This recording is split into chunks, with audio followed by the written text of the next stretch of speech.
Президентските избори са лидерски избори. Що за партия си, ако признаеш, че лидерът ти не става за президент?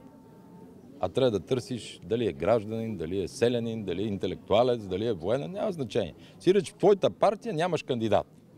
Или си толкова лош, че ще търсиш нещо друго, да покажеш на обществото различно от тебе, за да го изберат. Сиреч президентските избори са лидерски. Единственият, който има основание да се колебае дали да се яви, съм аз. Защо? Защото премиерския пост е с повече власт и повече отговорност. Когато бях кмет на София, не се явих на президентски избори, защото тогава казваха, ще остави проблемите на София и ще отиде да стане президент. Затова само ние имаме това оправдание. Имах двама кандидати, прекрасни, до преди 2 седмици. Когато видях какво чудо става по света.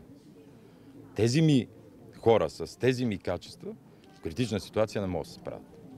Те са прекрасни във всяко едно отношение, но при стресова ситуация, при такъв момент, в който трябва да отидат да тропнат на масата, да ни защитат интерес, ако щете, или дали са с комшиите, дали са в Европа, те този характер го нямат. Това означава ли? И за това казах, мисля дали мога да намеря в партията такъв човек. Това означава ли, че на този етап вие сте вероятният кандидат-президент на ГЕРБ? Това какво като вие ще лидер и си... човек, който може да тропне по масата?